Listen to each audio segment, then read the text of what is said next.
well over 100 reports ourselves. There's been hundreds of mainstream media reports on it, but they're always, well, maybe it's a good idea. Veterans could be violent, especially if they don't like the Federal Reserve. Boy, have you got a Ron Paul sticker on your car. I remember Major Law Enforcement magazine 9 years ago. I was in a 7-Eleven, bought it. It was what, Law Enforcement Technology? Then I bought another copy one time. It was like SWAT magazine, I'm going from memory. I showed them here on air, and it was like, do they have a get us out of the UN sticker? Better go ahead and pull them over. And it actually said in one of the articles, go ahead and take them in for questioning, even if nothing illegal is found. And police chiefs, support your officers when they do this. And then now you see the MIAC and Homeland Security reports, and now the Israeli company hired by Pennsylvania Homeland Security to spy on members of the legislature, gun groups. I mean, you know about that. You know about all that. But it's so diabolical that it's on record. I mean, I see this every week in the news, and vets call in. They'll have DU exposure. They'll have shrapnel in them. They'll have a heart attack. They go in to get health care. And the VA says, okay, we're going to be able to give you this surgery you need, but you've got to agree and sign that you've got PTSD to give you this disability listing you need to get this medical care and to get your medicines paid for. And then a month later, they go to buy a gun, or they go to buy one for their grandson, and they can't buy a gun. There's no judge. There's no jury. It's just been put in the FBI database. And you got Rahm Emanuel about to leave the White House, become the new Chicago boss, mob boss. You know, here in America, the mob bosses run whole cities. I mean, just publicly. You've got him saying, look, if we think you might be a terrorist, in fact, pull up that clip. If we think you maybe might be a terrorist, no judge, no jury, no evidence, you go on a terrorist watch list and you can't buy a gun. If we think maybe you could possibly be a terrorist, that's a quote. If we think maybe you could possibly be a terrorist, if we think you maybe could be possibly a terrorist, no gun for you. You lose your Second Amendment. That's a quote. I've played it so many times I can quote it to you verbatim. Or you can just search the term White House Chief of Staff Emanuel, no fly, no buy.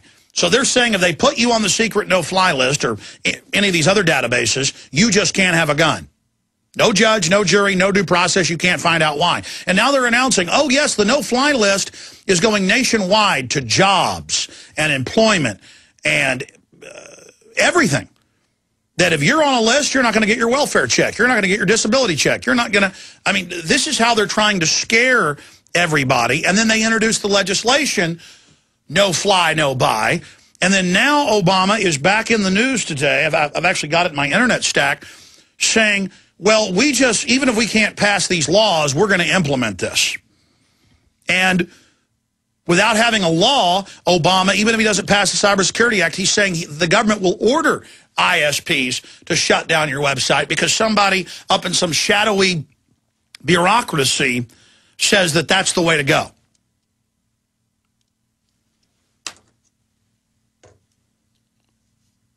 Let's go ahead and play that video before I get into this article. Here's Rahm Emanuel.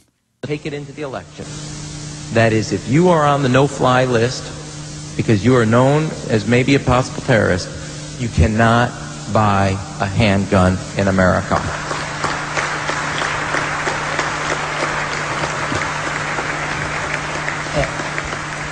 And I am not one far from liking the mixing of politics and policy, but as my old boss used to say, give me that vote and throw me into that briar patch. I'll make politics out of that every day. Because if it's between that terrorist list and the NRA, I know where America is going to be every time, and they're going to make the right choice. And we have got to start building on that. That is the right thing to take into the election, and it's the right policy. That if you're on that no-fly list, your access to the right to bear arms is canceled because you're not part of the American family. Okay. Oh, I'm sorry. I played the last part. I cut it off at the real zinger. You're not part of the American family because we put you on a secret list right out of 1984, right out of East Germany. Here it is. America is going to be every time, and they're going to make the right choice. And we have got to start building on that. That is the right thing to take into the election, and it's the right policy. That if you're on that no-fly list, your access to the right to bear arms is canceled because you're not part of the American family. You don't deserve that right. There is no right for you if you're on that terrorist list. That should be number one in what we do. Make sure there's a full force of the law behind the Brady Bill. So to all those who dedicate their lives to So, I mean, I just wanted to play that in case some of you are new listeners and thought I was making that up. Now, they have the legislation in, but they don't care. Let me explain. The major veteran organizations are completely run by the feds, and they will not organize the veterans of this country to say, you know what, you're not putting me on a secret list to not be able to buy a gun. They've been doing this since Clinton. But now they're doing it to, I mean, the calls have had to increase 15, 20-fold. And the news articles about people who go and they just say, sorry, you're on a list, you can't own a gun, but I've done nothing wrong. Or it's like it's standard operating procedure, even though the courts have ruled it's unconstitutional, that a woman goes out to get a divorce. It also happens to women as well. Men are now doing this. And their lawyer files a restraining order, and a judge will issue one, you know, if the woman says, well, he yelled at me once. Okay, restraining order. Now you can't buy a gun. And these men can't get off the list just because their wife, during the divorce, to seize the house and get control, goes and gets a restraining order. Now you can't have a gun. And now they're not just banning you going out without a law and buying one. Now police are coming to people's houses or their businesses and saying, Mr. Johnson, you got a restraining order on you for your wife. Turn your guns into us. I mean, since when in America is there no judge, no jury, no law? The government just does whatever they want. And then the Buffalo News reports 4 days ago, we put it out as the top search term 2 days ago, that if you are disgruntled in any way and the government now admits we're listening to your phones, your emails, we've got microphones on street corners. This is in the news. And the government just gave $153 million to roll out a computer system to tie all this together to the federal and state governments. And police are sitting there nodding their heads in meetings all over the country.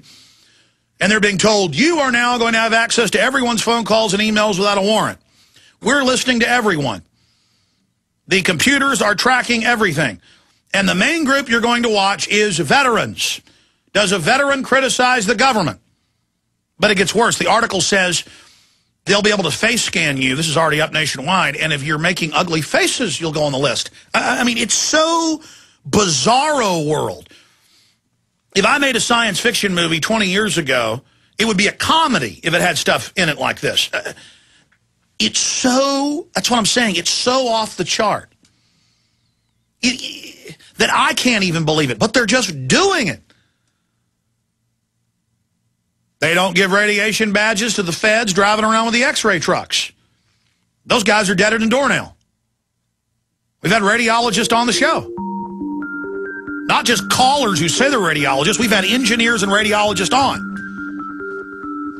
Now I got to have arguments with the idiot public. No, running x-ray machines every day without standing behind a lead wall is going to kill you.